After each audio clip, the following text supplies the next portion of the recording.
Kelanchal times, हर खबर पर हमारी नजर।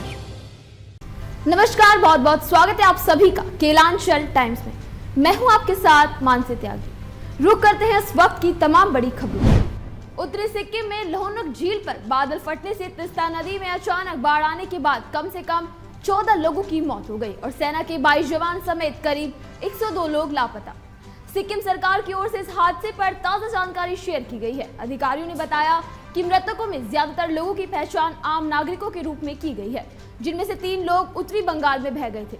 बुधवार सुबह लापता हुए सेना के 23 जवानों में से एक को बाद में बचा लिया गया। अधिकारियों ने बताया कि सिक्किम में मंगलवार और बुधवार की दरमियानी रात करीब 1:30 बजे शुरू हुई बाढ़ की स्थिति चुंगथांग बांध से पानी छोड़े जाने के कारण बदतर हो गई। सिक्किम के मुख्य सचिव वीबी पाठक ने कहा था कि देश के विभिन्न हिस्सों से आए करीब 3000 टूरिस्ट राज्य के विभिन्न हिस्सों में फंसे हुए हैं। उन्होंने कहा कि चुंगथांग में तीस्ता चरण 3 बांध में कार्यरत कई कर्मचारी भी फंसे हुए हैं। मुख्य सचिव ने कहा कि बाढ़ के कारण सड़क और पुल समेत अन्य बुनियादी ढांचे को व्यापक नुकसान हुआ है। करीब 14 पुल ढह गए, जिसमें से 9 सीमा सड़क संगठन के अधीन हैं और 5 राज्य सरकार के। एक अन्य अधिकारी ने कहा कि अब तक करीब 166 लोगों को बचाया गया है, जिनमें सेना का एक जवान भी शामिल है। रक्षा प्रवक्ता लेफ्टिनेंट कर्नल महेंद्र रावत ने कहा, बचाए गए सैनिक की स्वास्थ्य स्थिति स्थिर है। अधिकारियों ने बताया कि बचाव कर्मियों ने सिंगतम में गोलिटरा में तीस्ता नदी के बाढ़ क्षेत्र से कई शव निकाले। इस हादसे के बाद पीएम नरेंद्र मोदी ने सिक्किम के मुख्यमंत्री पीएस तमांग से बात की और राज्य में अचानक आई बाढ़ में उपजे हालात की समीक्षा की। पीएम ने राज्य सरकार को हर संभव मदद का आश्वासन भी दिया। रक्षा मंत्री राजनाथ सिंह ने भी सेना के लापता जवानों की सलामती के लिए प्रार्थना की।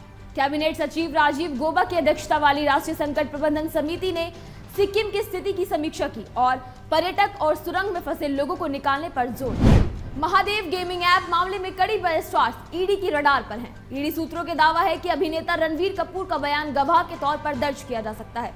वैसे ही दूसरे कलाकारों का भी बयान दर्ज किया जा सकता है। हालांकि सूत्र ने यह भी बताया कि ईडी ने अभी तक किसी भी दूसरे कलाकार को समन नहीं भेजा है। बता दें कि इस मामले में ईडी ने अभिनेता रणवीर कपूर को समन भेजा है। Mahadev online book betting app कई वेबसाइट व ऐप का एक सिंडिकेट है। इस कंपनी पर अवैध सट्टेबाजी वेबसाइटों को नए उपयोगकर्ता दिलाने, बेनामी बैंक खातों व पैसों की हेराफेरी करने का आरोप है। दरअसल Mahadev gaming app money laundering मामले में मुख्य आरोपी सौरभ चंद्राकर ने दुबई में अपनी शादी का भव्य आयोजन किया था। इसके अलावा आरोपी सौरभ चंद्राकर ने अपना जन्मदिन भी बड़ी धूमधाम से मनाया था। जिस तरह से कई बड़े बॉलीवुड कलाकार सौरभ चंद्राकर की शादी में उपस्थित रहने की वजह से ईडी की रडार पर आए, वैसे ही अब जन्मदिन की पार्टी में आए लोग भी ईडी की नजर में हैं। एजेंसी के ऐसे कई फोटोज और वीडियोस मिले हैं। ऐसे में भी एक फोटो दिखाई दे रहा है कि सौरभ चंद्राकर अपने जन्मदिन पार्टी में बॉलीवुड अभिनेत्री उर्वशी रौतेला के साथ बैठे हैं। सूत्रों ने बताया कि चंद्राकर ने 18 सितंबर 2022 को दुबई में अपना जन्मदिन मनाया था, जिसमें उसने करोड़ों रुपए खर्च किए थे। इस जन्मदिन के उपलक्ष्य में उसने एक भव्य पार्टी का आयोजन किया था, जिसमें बॉलीवुड कलाकार और गायकों को बुलाया गया था।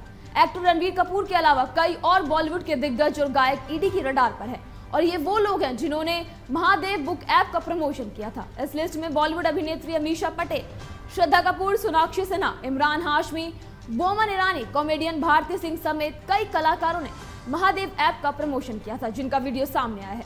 ईडी सूत्रों ने बताया कि ईडी इस बात की भी जांच कर रही है कि महादेव बुक ऐप नाम किस ऑनलाइन गेमिंग ऐप का प्रमोशन जितने भी कलाकारों ने किया, उन्हें पेमेंट किस माध्यम से हुआ है, क्या वो कैश था या ऑनलाइन। सूत्रों का दावा है कि महादेव बुक ऐप का प्रचार और प्रसार करने के लिए इन लोगों को बहुत पैसे मिले थे। ईडी जांच कर रही है क्या वो पैसे इस प्रेसिडेंट्स ऑफ क्राइम का हिस्सा थे या नहीं। आम आदमी पार्टी के राज्यसभा सांसद संजय सिंह को आज कोर्ट में पेश किया जाएगा। उन्हें दिल्ली शराब घोटाला केस के कल प्रवर्तन निदेशालय ने गिरफ्तार किया था। तो वहीं संजय सिंह की गिरफ्तारी के खिलाफ आज राजनीति दिल्ली समेत देश के कई शहरों में आम आदमी पार्टी के कार्यकर्ता प्रदर्शन पर हैं।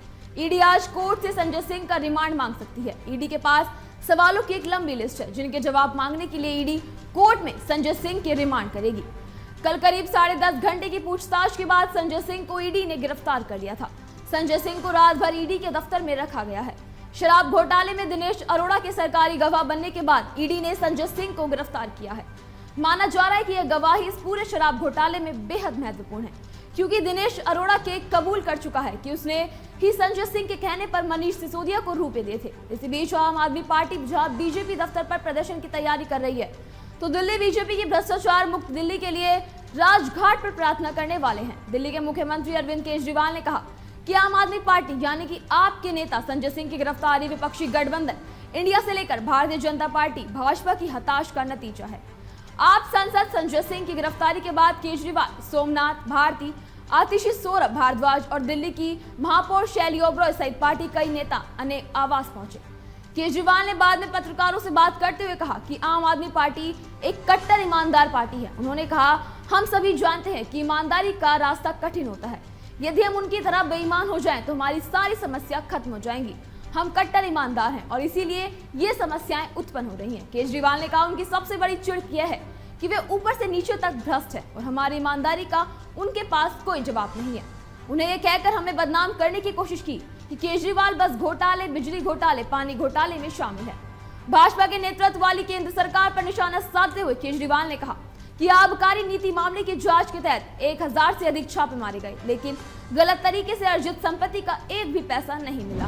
बिहार के मुजफ्फरपुर से चौंका देने वाला मामला सामने आया है।